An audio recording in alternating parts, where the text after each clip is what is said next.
지난 주일까지 빌랏과의 토론에서 바로 그 욥이 지금 답변을 하는 가운데 욥이 자기가 가지고 있는 신관이 무엇인지, 어떤 자기는 신관을 가지고 있는지, 또 그가 알고 있는 지혜론에 대해서 역설을 했습니다.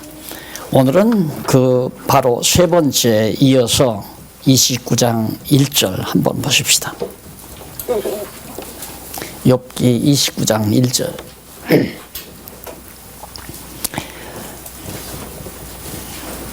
욥이 또 비사를 들어 가로되 내가 이전 달과 하나님이 나를 보호하시던 날에 지내던 것 같이 되었으면 그때는 그의 등불이 내 머리에 비추였고 내가 그 광명을 힘입어 흑암에 행하였었느니라.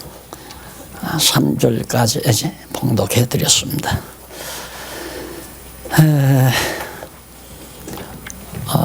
친구들과 계속해서 토론을 벌이는 욥은 지금 신관과 지혜론에 대해서 지난 주일 욥이 역설을 했는데, 그 이유는 친구 너희들이 알고 있는 하나님과 내가 가지고 있는 신관이 다르다. 또 그리고 너희들은 지혜롭다고 그러는데 내가 가지고 있는 지혜와 네가 말하는, 너희들이 말하는 지혜는 차원이 다르다. 그런 의미에서 신관과 지혜론을 역설한 것입니다. 이것은 우리 인간이 이 세상 살아가면서 진리를 추구하는, 인간만이 가능한 거죠.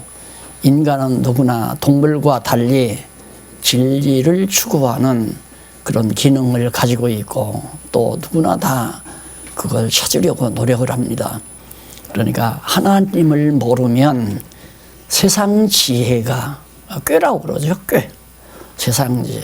아마 삼국지 같은 것들이 바로 그런 세상적인 속된 지혜라고 그렇게 생각을 하시면 됩니다.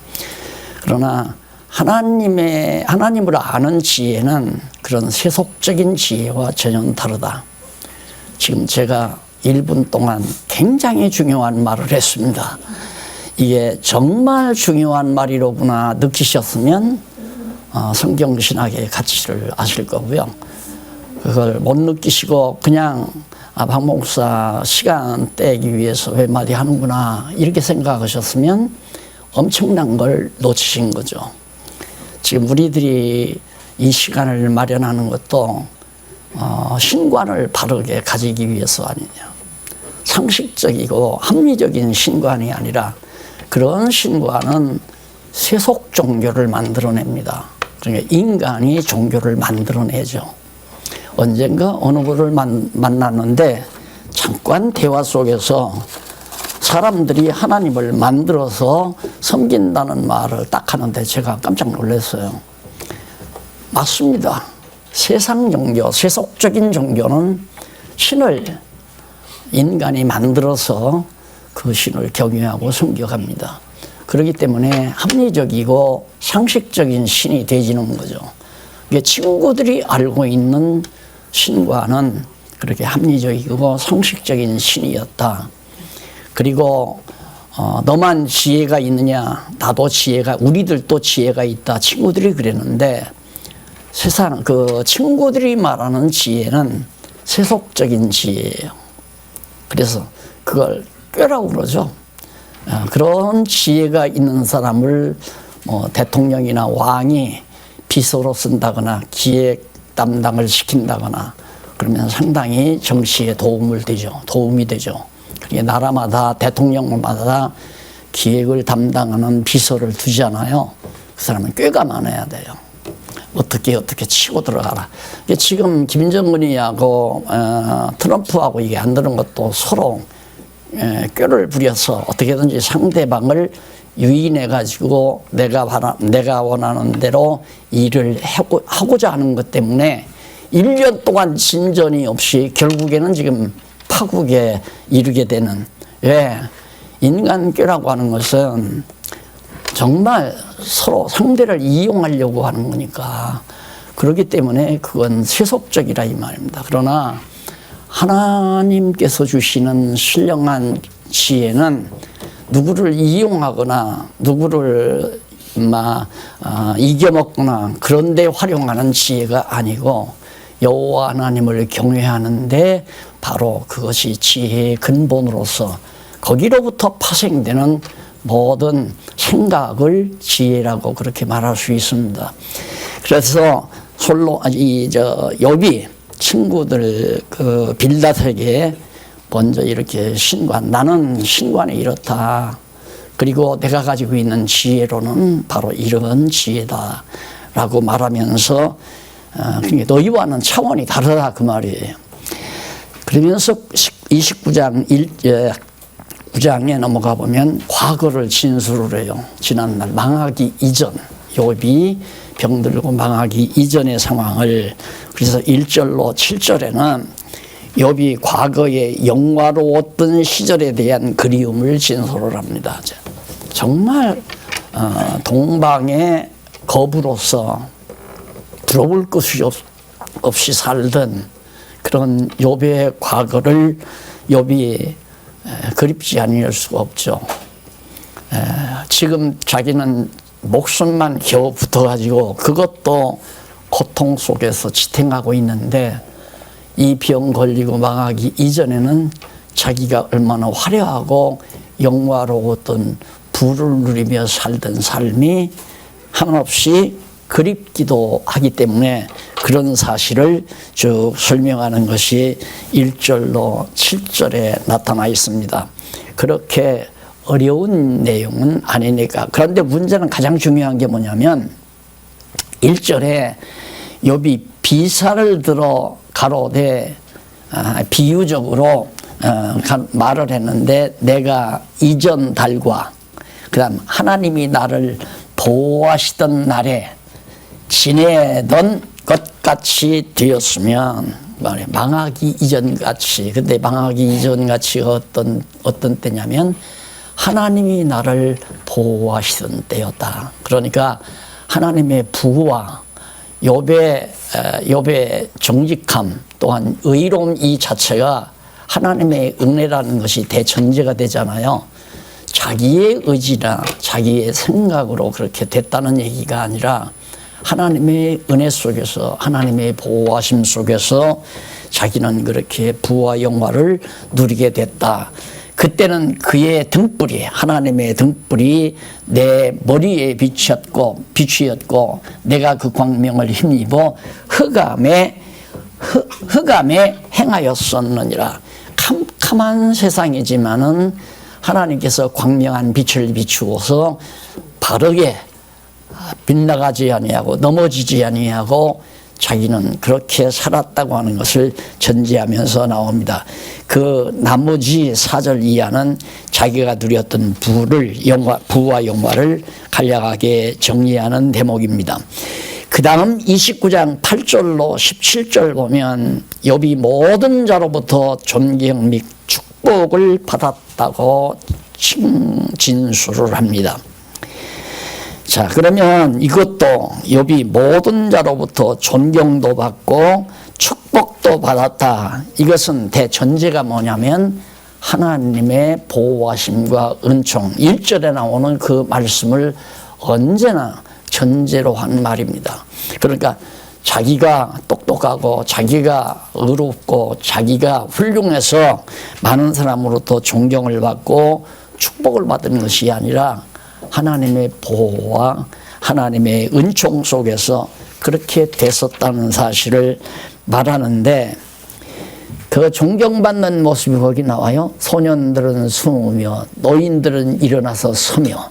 그러니까 욥이 딱 나타나면 노인들은 이렇게 다 자리에서 일어나요. 왜? 왕이 이렇게 두르면 그 주변 신하들이 쫙 다 일어나잖아요. 지금도 뭐 국회 연설하기위해서 대통령이 국회에 들어오면 국회의원들이 쫙 일어나 주잖아요. 그런데 야당은 안 일어나고 그냥 앉아있고. 자, 그런 것을 얘기하는 거예요. 그러니까 굉장히 존경을 받았다. 그러니까 거부일 뿐만 아니라 하나의 통치 기능을 가지고 있었던 그런 욥이 아니었나. 그 이 뒤를 읽어봐도 그렇게 나와요. 거기 보면 3, 4절에 나의 강장하던 날과 같이 지내었으면, 그러니까 망하지 않고 그때처럼 그대로. 그래서 그때는 망하기 이전에는 하나님의 우정이, 하나님의 사랑이, 또 하나님의 친절함이 내 장막 위에 있었으며, 그때는 전능자가 오히려 나와 함께 계셨으며, 나의 자녀들이 나를 둘러 있었으며, 뻗어가 내 발자취를 씻기며, 그다음 반석이 나를 위하여 기름 시내를 흘러내렸으며 등등이 쭉 나가요. 그러니까 부와 영화가 정말 극에 달할 정도로 자기가 과거에 그랬다. 왜? 전능자가 그렇게 자기 장막 위에 머물러 주셔서 보호하시기 때문에. 그러면 지금은 보호하지 않는가? 물론 하나님이 다 보호하지만은 보호하는 방법이 욥에게 그렇게 부와 영화를 주었지만 이는 시련을 주지 않아요. 많은 고난을 지금 주고 있단 말입니다. 그러니까 고난 줄 때는 하나님이 떠나버렸고, 그래서 예수님도 그랬죠. 아버지여 어찌하여 나를 버리시나이까. 고난을 줄 때는 하나님이 버리고 고난을 알릴 때는 하나님이 붙들어 주는가? 그건 아니란 말입니다. 우리 인간 편에서 볼 때는 고난이 없을 때, 편안할 때는 하나님이 나를 보호하지만 내게 시련이 온 건 하나님이 나를 버렸다. 버린 건 아니죠. 아버지가 탕자를 내보냈다고 해서 버린 건 아니잖아요. 똑같은 원리입니다. 지금 그런 감각을 가지고 욥기서를 보시면, 욥기서가 장차 오실 예수 그리스도의 고난의 하나의 모형이요, 상징이로구나. 그래서 욥기서가 전능성을 찬양하면서 바로 장차 오실 메시아에 대한 언약의 말씀이라는 것을 짐작할 수가 있는 거죠. 29장 8절로 17절 보면 모든 자로부터 존경 및 축복을 받았다고 그렇게 말하면서 이제 제가 드린 말씀입니다. 그 다음 29장 18절로 35절에 보면 욥이 스스로의 번영과 존경받은 인품에 관하여 진술을 합니다. 그러니까 욥이 하나님의 보호 속에서, 하나님의 은총 속에서 많은 번영을 누리고 존경을 받던 자기 자신의 인품, 이것도 우리가 착각하면 욥이 그렇게 노력해서 건전한 인품을 가졌다, 욥이 지금 그렇게 말하지 않잖아요. 하나님이 나를 그렇게 보호하시고 나를 지켜주실 때, 그때 그 모습이었다 이 말이죠. 그러니까 오늘 우리가 거듭 말씀드리지만, 예를 들어서 거룩한 생활을 했다. 정말 난 너 미워하지 아니하고 시기하지 아니하고 질투하지 아니하고 감사와 찬송하는 마음으로 살았다. 그것이 내 공로가 아니라는 얘기죠. 하나님이 그렇게 나를 보호해 주기 때문에. 그래서 바울은 그것을 성령의 열매라고 그러잖아요. 성령의 열매. 그래서 지난번에도 제가 말씀드렸지만, 어떤 친구가 나한테 막 사악하게 굴으면, 나를 막 욕하고 나를 비난하고 그러면 제가 왜 저래 그러지 말고 우리는 하나님께서 왜 저 친구의 마음에 사악성을 주셨을까, 그렇게 생각하라고 그랬잖아요. 나도 마찬가지예요. 나도 남을 미워한다거나 탐욕이 생긴다거나 욕심이 일어나서 어떻게든지 잔꾀를 부린다거나, 잔꾀는 지혜가 아니에요.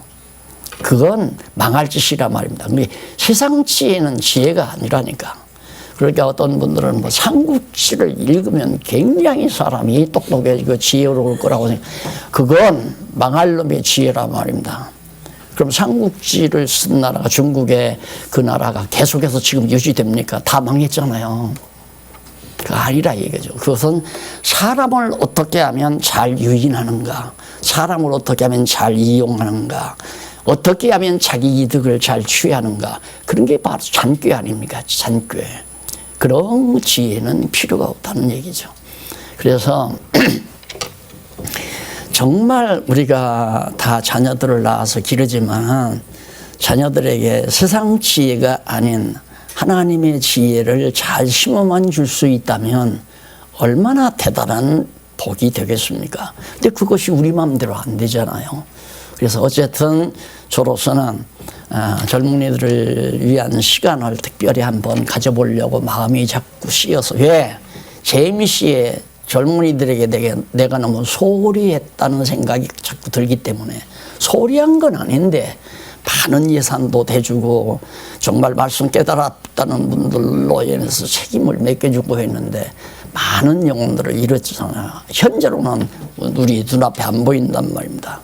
그래서 지금 계속해서 세상 지혜로 빠져들어가니까 하나님께서 혹시 이지라도 더 멀리 보내지 아니하시고 중간에라도 돌이킬 자가 있는가, 그런 생각 때문에 안타까워서 제가 이제 2월 달부터 젊은이를 위한 시간을 지금 가져오려고 그러잖아요. 왜? 이렇게 중요하니까. 하나님의 지혜와 세상 지혜가 다르다는 얘기입니다. 완전히 달라요. 그래서 욥이 내 신관과 내 지혜는 너희들의 신관과 지혜관과 전혀 다르다. 그걸 전제로 하면서 내가 과거에 하나님의 은혜 가운데서 부와 영화도 누리고 존경도 받고 이러면서 내가 살지 않았느냐. 그러면서 그 인품도, 자기의 인품도 하나님께서 만들어준 인품이라는 거죠. 그거 한번 보실래요? 인품 보면 거기 20절부터만 보십시다. 20절 보면 3365페이지.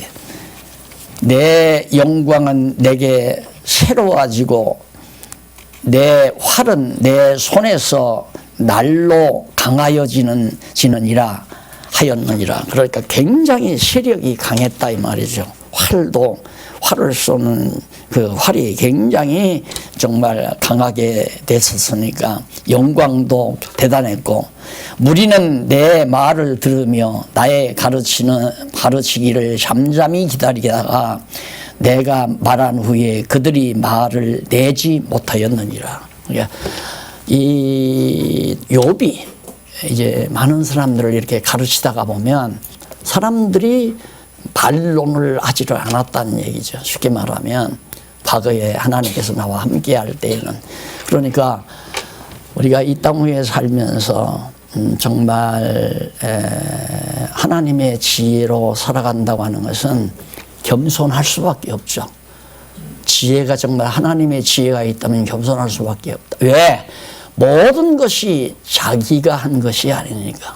자기의 것도 아니고 모든 것, 내 성품이 좋은 것도, 내가 잘 사는 것도, 존경받는 것도, 영화를 누리는 것도 모두가 다 하나님의 보호와 은혜로 되진다는 대전제를 하기 때문에 조금 뭐 돈 좀 벌었다고 해서 어깨가 우쭐대거나 사회에서 계급이 높아갔다고 해서 많은 사람이 자기를 또 추종한다고 해서 정말 자만하게 군다거나 이런 것들이 다 지혜가 없어서 그렇다 이 말입니다. 지혜가.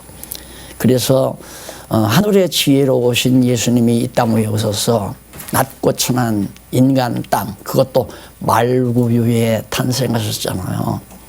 그리고 정말 가난한 목수의 아들로서 어린 시절을 보내고 땅에서도 동네 사람들에게도 고향 사람들에게도 저버림을 받고 자기 가족들에게도 버림을 받는 그런 형편없는 존재로 예수님이 사셨잖아요.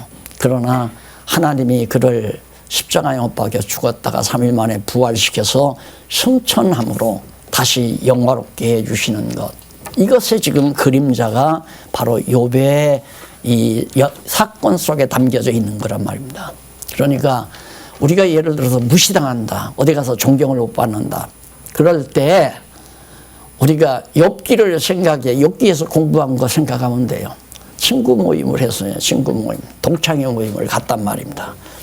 삼바 스타일로 갔더니만 이 동창들이 전혀 말 한마디도 붙여주지 아니하고 가까이 하지도 않고 뭐 요즘 잘 나간다고 하는 친구 옆에만 우글우글 모여서 짓거려 대니까 기분 나빠요. 내가 다시는 이 동창회 안 나온다. 그러지 말고 하나님이 이렇게 나를 낮추시는 것도 하나님이 낮추시는 거다. 하나님이 높이시면 높여야 되는 거고 영화롭게 하시면 영화롭게 된다고 하는 이런 사실을 우리가 말씀을 통해서 확인하고 믿어지기만 하면 멸시를 받든지 추종을 하든지 존경을 받든지 그것 때문에 내 자세가 흐트러질 필요는 없단 말입니다. 근데 우리는 보통 그러잖아요.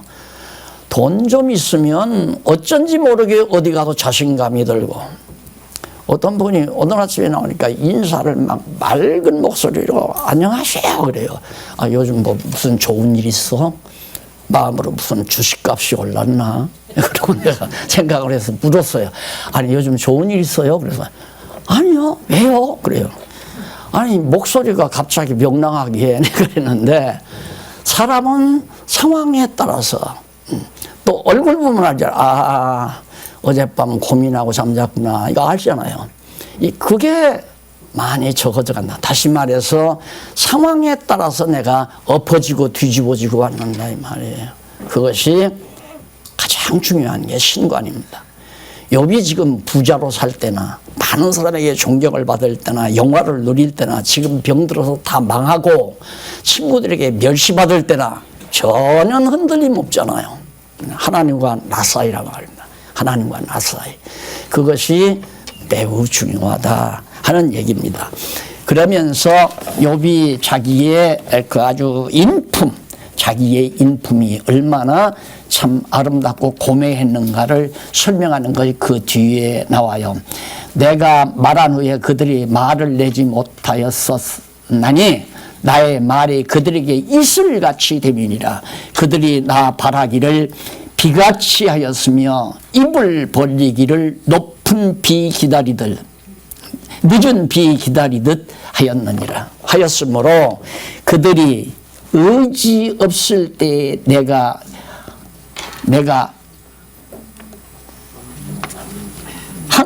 항소하여 동정하면 그들이 나의 얼굴빛을 무색하게 하였느니라. 그러니까 모든 사람들이 자기의 그 고매한 인품 앞에 정말 따르고 존경하고 그랬다는 사실, 그게 바로 자기 자랑을 하는 것이 아니라 하나님이 그렇게 주셨다 그 말입니다. 하나님이 나를 붙들어 줄 때 그랬고 하나님이 지금 나를 버리시는 잠시 시련을 주기 위해서 버릴 때에는 정말 멸시와 천대와 그렇다고 해서 하나님이 날 완전히 버린 건 아니다. 욥은 변함은 없잖아요. 하나님과의 관계. 그러면서 자기가 당하는 고난을 진술합니다. 30장에서. 욥이 자기를 기롱하는 비루한 자들의 천박성을 진술함. 바로 나오죠. 야, 욥이 자기를 조롱하고 아주 정말 욥을 갖다가 천대하는 그 친구들 또 뿐만 아니죠. 욥이 살던 동네에서 많은 사람들이 있었을 거 아니에요. 욥 친구들은 직접적인 성경에 기록된 내용으로 도전하지만은 사람이 망하면 그 동네에서 못 산다고 그러잖아요. 왜? 다 무시하니까. 그냥 힘있고 잘 살들은 문전성시가 된다고 그러죠. 그래서 사람들이 정말 뭘 생각하느냐면 정말 우리 집에 사람이 요즘에는 이제 집에 사람 많이 들어갔던 거 별로 원치 않죠. 밖에서 만나줘야지. 옛날 그 대분 해놓고 살던 그런 시대에는 사람들이 계속 들락날락 해야 정말 훌륭한 사람이고 정말 영화로운 사람이고. 요즘도 이렇게 서로 만나보면 목사님들 만나보면 금방 따르릉 전화가 오는데 전화 왔다가 얼마 바삐 전화를 받아요. 그럼 조금 넘어에 또 어디서 전화가 와요. 전화 안 오면 못 사는 사람들이 있어요. 허전해서. 전화 안 오면 외로워서도 못 살고. 그래서 이 전화에 의존해서 자기의 시간을 잘 그렇게 배려하는, 사용하고 있는 사람들이 다분히 많이 있습니다. 그거 안 오면 나중에 정신병 걸려요. 전화가 안 오면, 온종일 전화가 안 오면. 그러니까 그런 예민한 아내가 가정에서 살림할 때는 밖에 나간 남편이 수시로 자주 전화를 걸어줘야 돼요. 자주. 그래서 뭐 나와가지고 직장에 도착해서 전화하고, 그 다음 뭐 직장에서 점심 먹으러 갈 때 전화하고, 먹고 나오면서 먹었느냐고 또 전화해주고, 그 다음 근무하면서 퇴근하겠다고 전화해주고. 그것이 왜 그러는가. 내가 이제 그런 분을 내가 봤는데, 자기가 아내에게 신임을 못 얻었을 때도 그런 현상이 있고요. 그리고 아내가 믿음직을 하는 거예요. 나 직장 나온 다음에 누구 만나서 지금 차 마시고 있지 않나. 거기 어디야? 이래서 전화하는 사람도 있고. 내가 왜 이런 얘기하냐면, 사람을 통해서 내가 위로받고 내가 내 시간에 기쁨을 누리려고 하는 것은 그 사람은 평생 동안 매여 살게 되십니다. 그리고 완전할 수가 없고요. 사람을 의지하지 말고, 내가 그러잖아요.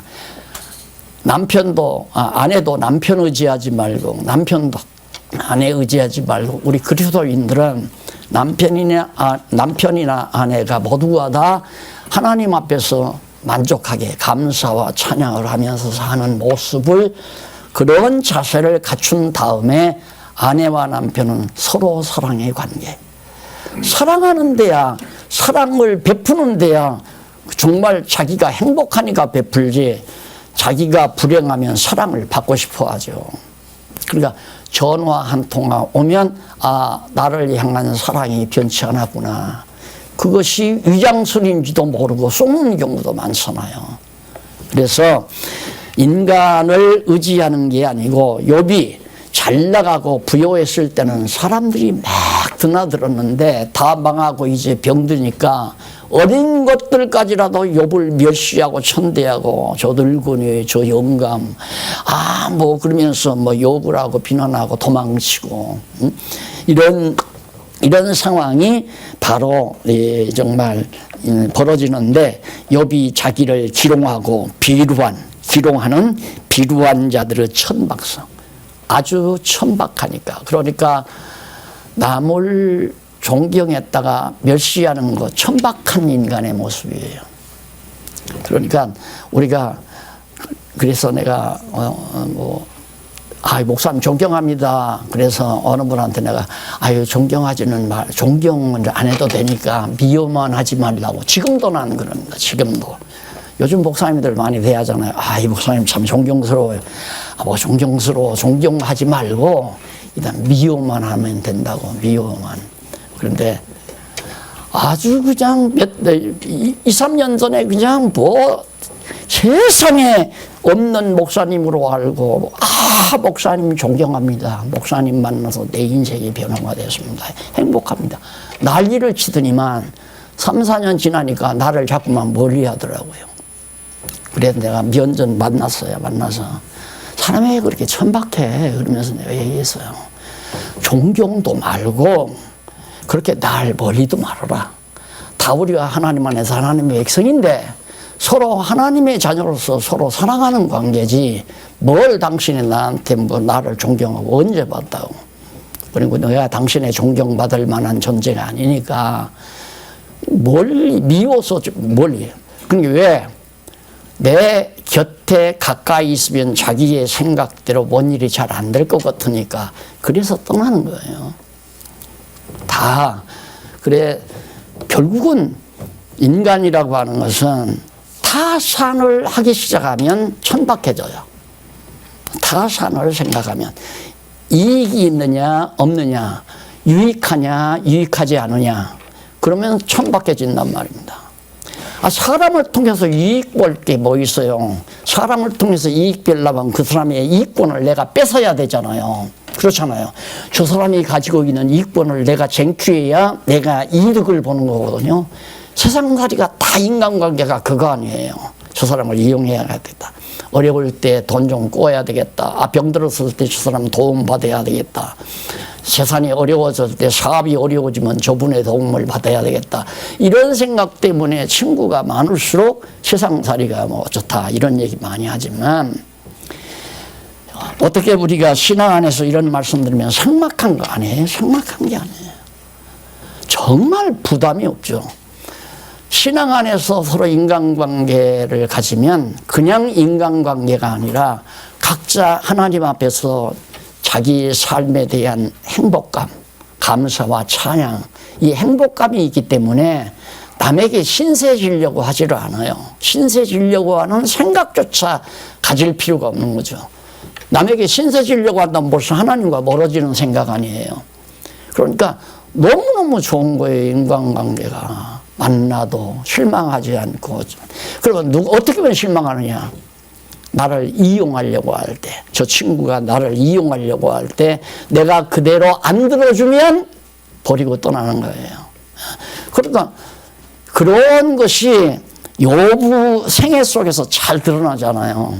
그러니까 예수님께서 3년 동안 데리고 다니면서 같이 자고 먹기도 하고 같이 가르쳐 주기도 하고 그러면서 제자 10줄 데리고 살았는데, 마지막 십자가 질 무렵 붙들려 가니까 그냥 한 사람도 안 남고 다 나 그 사람 모른다고 다 도망쳐 버리잖아요. 그게 인간 세계예요. 그러니 세상에서 돈 벌려고 하는 사람이 없어요. 내가 돈을 벌어야 어디서 전화 한 통화라도 오고, 내가 큰 집을 지니고 살아야 누가 와서 하다못해 정말 인사라도 한마디 하고 그런다라고 생각을 하니까 그렇게 이 세상을 그런 방법으로 살 수밖에 없잖아요. 그건 세상지예요. 세상지에. 그러니까 오늘 욥기서를 통해서 우리가 배워나가는 이 진지함은 정말 놀라운 겁니다. 여호와 경외하고 사는 하나님의 지혜를 얻어서 산다고 하는 것은 정말 이 땅 위에서 천국을 누리며 살 수 있는, 좌절할 필요도 없고 자기가 흔들릴 필요도 없고 항상 하나님 앞에서 정말 당당하게 감사와 찬양을 하면서 살아가는 하나님 나라 백성으로서의 삶을 살아가는 거다. 30장 9절로 15절에 보면 욥이 비루한 자로부터 당하는 천대에 대해서 진술을 합니다. 아주 비루한 인간들, 망하니까 완전히 공격을 하고 망하니까 완전히 저주를 하고 망하니까 완전히 천대해버리는 그런 비루한 인간들에게 이제는 내가 그들의 노래가 되며 그들의 조롱거리가 되었고, 여러분 친구 동창이나 친구 딱 만나면 특히 동창이죠. 자네 소식 들었나? 뭔 소식? 걔 있잖아. 걔 복권 30억 탄 놈. 그 완전히 망했대. 그 소리가 빅뉴스예요. 빅뉴스. 무슨 얘기하려고 하는지 아세요? 인간들이 막 서로 그냥 얼굴을 환하게 펴고 막 얘기하는 얘기거리가 뭔지 압니까? 걔 시집 가가지고 이혼당했대. 좋은 말 가지고 아름다운 말 가지고 얼굴색이 펴지는 게 아니에요. 남 잘못된 일. 지금 그런 얘기거든요. 욥이 망하니까 친구들은 얼씨구나 좋다고 막 공격해 대는 거예요. 너 인마 돈푼이나 있을 때 잘난 척했지, 이런 식이죠. 그러니 세상은 돈 가지고 살아도 친구들이 떠나고 가난하게 살아도 친구들이 떠나요. 안 떠나려면 퍼줘야 돼요. 계속 술 사야 되고 밥 사야 되고 계속해서 커피 사야 되고 계속 선물해 줘야 되고 어려울 때 자꾸만 풀어서 먹여줘야 되고, 그러면 붙어 있어요. 그런 친구 사귀어서 뭐 하게요? 힘들잖아요. 아무것도 안 줘도 믿는 것과 아는 것이 하나 되면 떨어질 수 없는 그리스도의 지체로서의 사귐. 이래서 사도 요한이 그런 말을 해요. 요한 1서에서 편지하면 내가 너희에게 이 글을 쓰는 것은, 편지를 쓰는 이유는, 복음의 말씀을 편지에 담아서 쓰는 이유는 너와 사귐이 있게 하려 함이라. 친구를 사귀는 가장 중요한 내용입니다. 친구 사귄다고 하는 건 교회를 짓는다는 얘기거든요. 내가 정말 사랑하고 아끼는 친구가 있다면 편지를 써야죠. 그 편지 내용은 복음의 말씀, 진리의 말씀이라고 합니다. 진리를 전하는 이유는 친구가 사귐이 있게 하려고.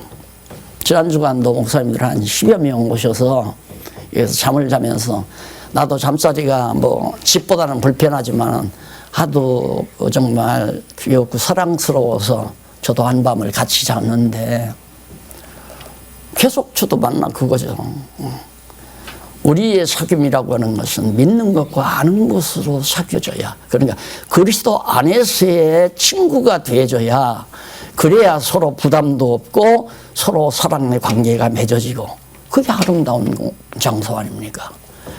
바로 가정도 그래야 된단 말입니다. 가정도. 언젠가 장로님이 그런 얘기예요. 이 교회에 이렇게 얘기하니까, 아예 가정도 그렇게 하면 되겠어요? 마치 똑같아요.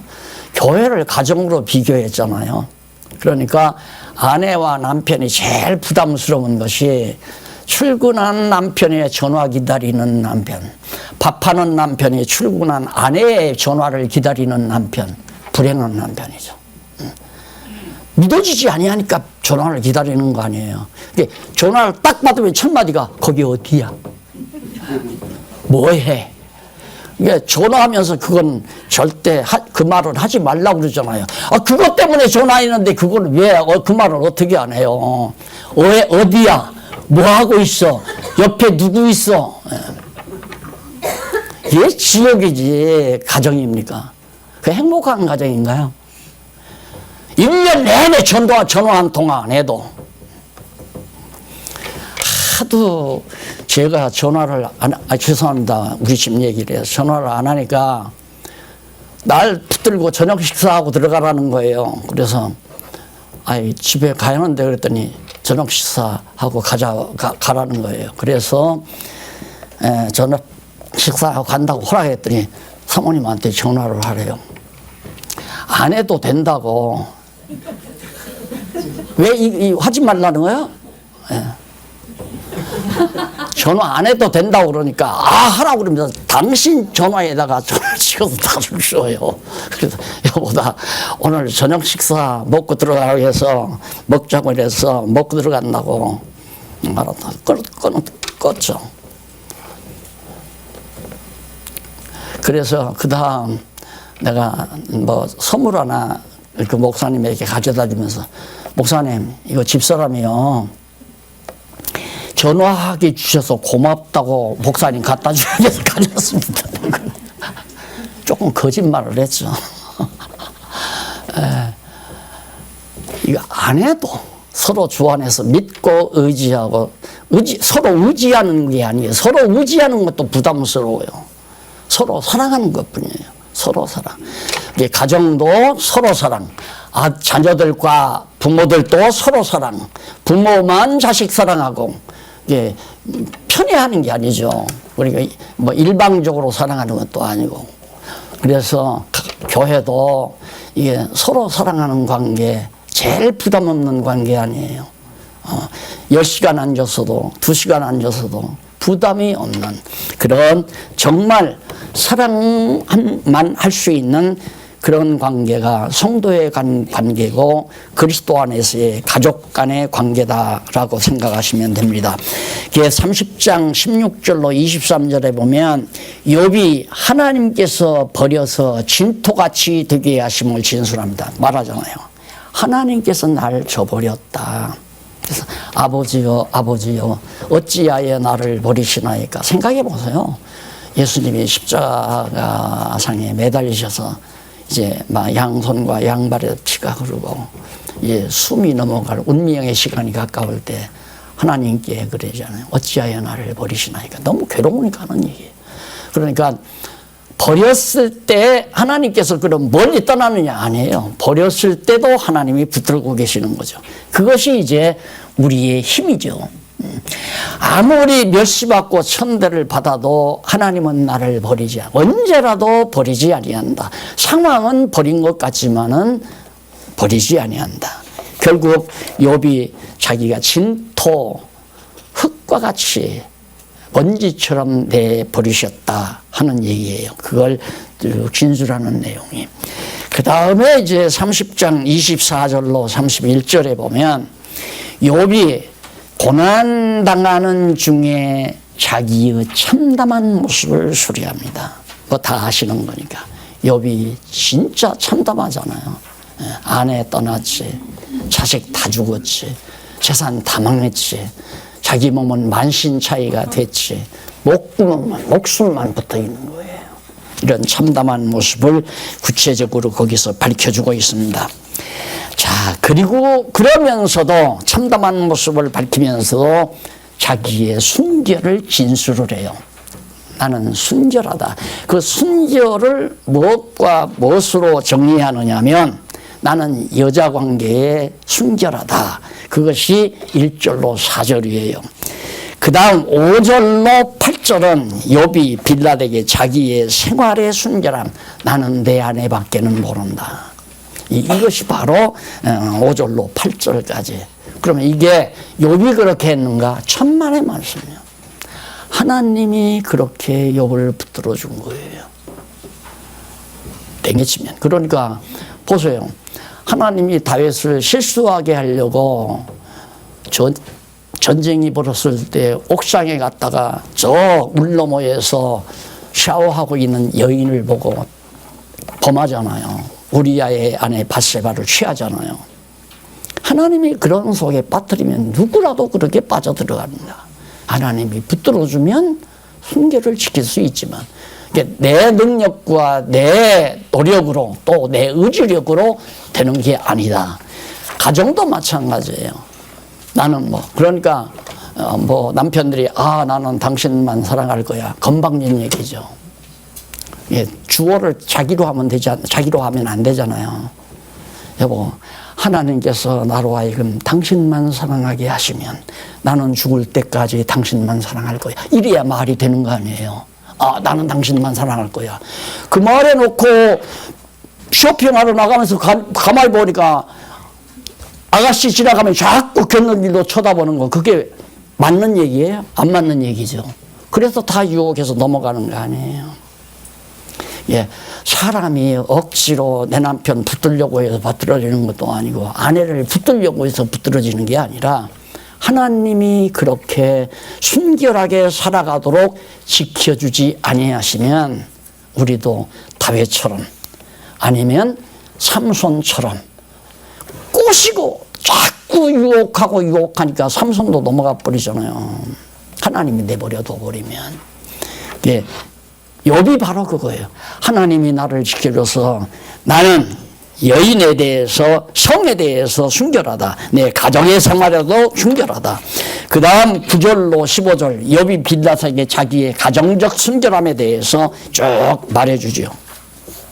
자기는 자기 가정만 잘 지키고 보호하고 절대 탈선하지 않았다. 16절로 23절 욥이 빌라덱에 자기 자선적 순결함에 대해서 가정에만 순결한 게 아니고 성에만 순결한 게 아니라 내가 자선 사업도 많이 했다. 불쌍한 사람 오면 나는 그대로 두지 않았다. 정말 우는 사람 오면 눈물이 쏟아졌고 정말 가난한 사람에게 정말 내가 손을 벌리면 그냥 보내지 않았고 등등의 내용들이 쭉 거기에 나와요. 사람이 언제 의복이 없어서 추위에 떨고 있는데 내가 그냥 놓아둔 적이 있느냐. 의복 없어서 추위에 떨고 있는 사람 보면 내가 입혀주었다. 이런 얘기예요. 그런 얘기들이 그게 바로 자기의 의의를 자랑하는 얘기가 아니라 하나님이 나를 은혜를 주고 나를 보호해 줄 때 나는 그러고 살았다 그거예요. 그런데 하나님이 나를 완전히 망하게 하고 나로 하여금 이렇게 하나님께서 버리다시피 해놓으니까 나 그거 못하지 않느냐 그 말이에요. 됐죠? 하나님이 하게 하시면 우리도 욥처럼 살 수 있고, 하나님이 하게 하지 아니하시면 역시 아무리 하고 싶어도 못하는 처지가 된다는 거. 이것이 욥이 가지고 있는 신관이고 욥이 지금 이 말을 진술해가는 중요한 얘기죠. 그래서 거기 하나만 정리하고 나가십시다. 거기 3375페이지 본문, 성경 본문 말고 해설 딱 중간쯤 보시면 본문은, 그러니까 16절로 23절은 그 말이죠. 다 똑같아요. 그 본문은 누가? 여호와께서. 욥이 그런 게 아니에요. 욥이 그런 게 아니라 여호와께서 욥으로 빌라되게 자기의 자선적 순결함에 대하여 진술하도록 섭리하셨다. 그러니까 여호와께서 행하게도 하시고 행한 일을 진술하게도 하시고, 모든 범사 하나님께서 주관하시고 섭리하신다는 우리의 신관과 잘 맞아떨어지는 거 아닙니까? 그 다음 31장 24절로 28절 욥이 빌닷에게 자기의 신앙적 순결함에 대해서, 내가 자선사업만 한 게 아니다, 신앙적으로 한 번도 여호와 하나님을 의심하거나 다른 신을 경외하거나 흔들리거나 그런 일이 없었다.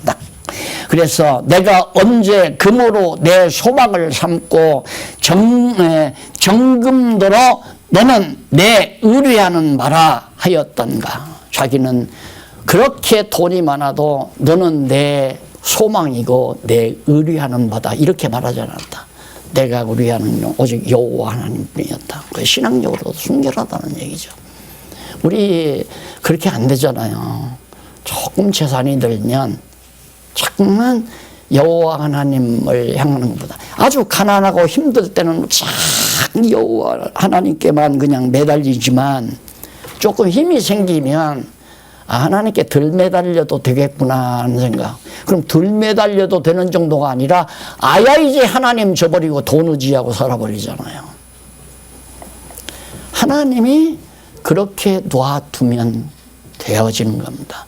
탕자가 아버지 의지하고 살면 세상 편하고 행복한 것을 모르고, 그걸 아버지가 돈 많고 그러니까 자기에게 줄 재산 태주면 그 돈 받아서 자기의 분깃을 받으면 자기가 행복하게 잘 살 거라고 착각을 하는 거죠.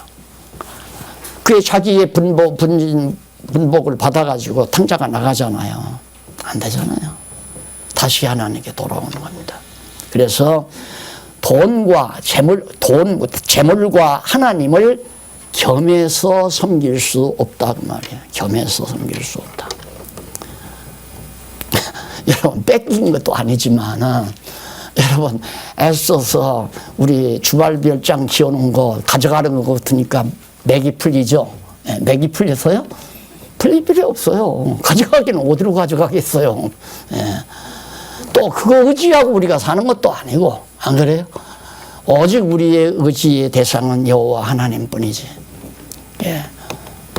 저금 통장, 은행 통장 자주 들여다보지 마세요. 그거 자주 들여다볼. 그래서 다윗이 재산이 늘어도, 재산이 점점 늘어나도, 통장에 동그라미 숫자가 하나, 둘 계속해서 늘어나도 1,000만 원이 1억이 되고 1억이 10억이 되고 이렇게 동그라미의 숫자가 늘어나도 치심치 말라. 마음을 그쪽으로 치우치지 말라 그 말이에요. 하나님은 우리의 마음을 봤습니다. 마음을. 우리는 착각하는 게 뭐냐면 하나님이 마음보다도 어떤 큰 우리의 어떤 일을 받는 줄 알아. 예를 들어서 내가 전도를 한다. 전도를 할 때 전도를 하는데 예를 들어서 10,000원 가지고 교통비를 해서 찾아가서 전도를 하나. 안 그러면 100만 원을 들여서 많은 사람 모아놓고 많은 사람에게 전도하느냐. 우리는 후자를 생각하죠. 그래, 일의 크기를 생각한다 이 말입니다. 하나님은 일의 큰 것 원치 않아요. 왜? 전능하신 분이니까 이 일 크고 작은 건 안 따진다. 문제는 뭐냐? 중심이에요. 하나님이 우리의 마음을 받는단 말입니다. 영혼을 사랑하는 뜨거운 그 마음을 받는 거기 때문에 나는 100명 모아놔야 돼. 나는 1000명 모아놔야 나는 말씀을 전해. 부흥사들이 그러잖아요.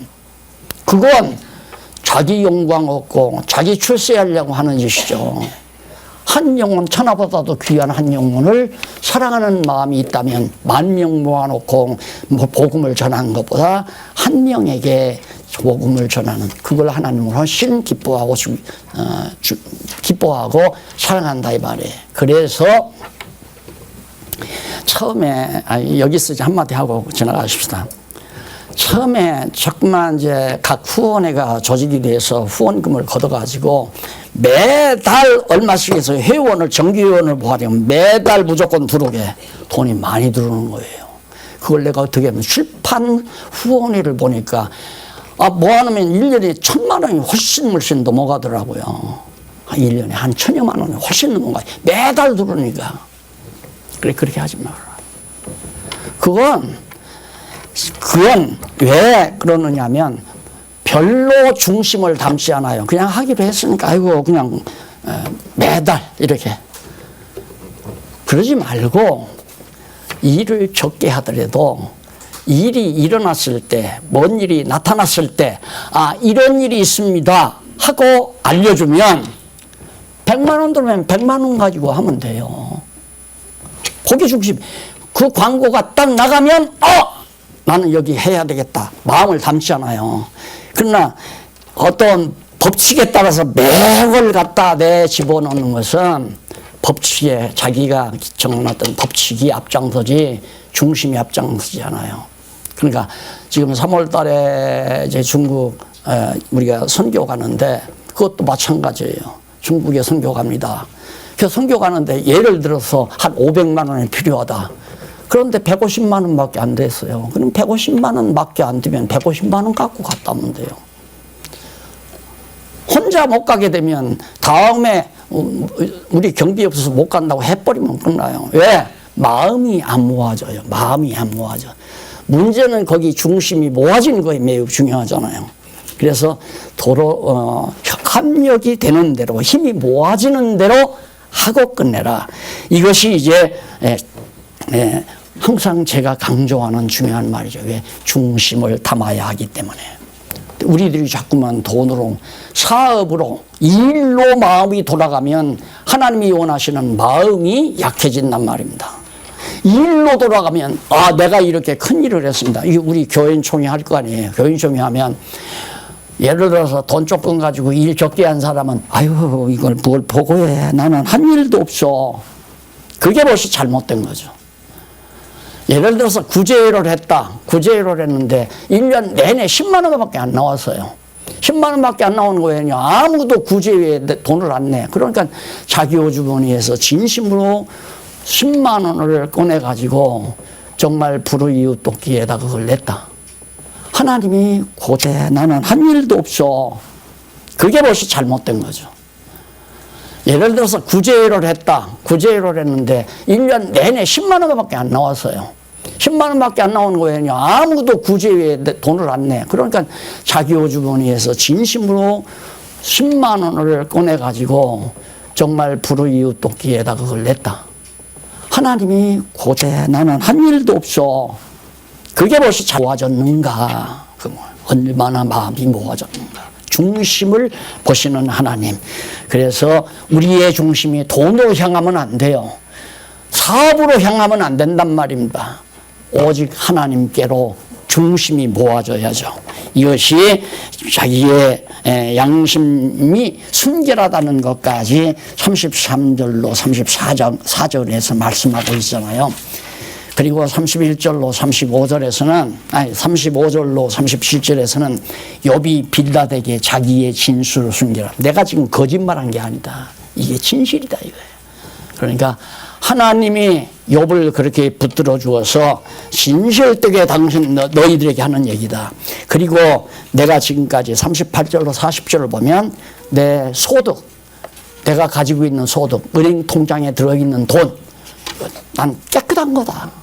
누구 것 타막해서 뺏은 것도 없고 사기친 것도 없고 누가 정말 투기해서 번 돈 내 통장에 집어넣은 것도 아니고 정말 하나님이 깔끔하게 허락해 주셔서 순결하게 번 돈이다라고 하는 걸 강조하는 얘기입니다. 이렇게 해서 욥의 변론이 딱 끝났거든요.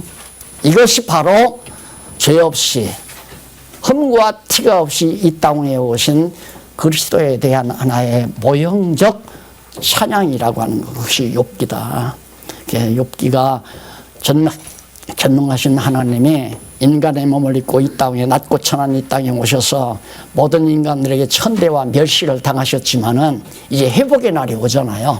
그걸 이제 욥기라고 하는 문학 작품을 통해서 언약하시는 말씀이 바로 욥기 내용이다.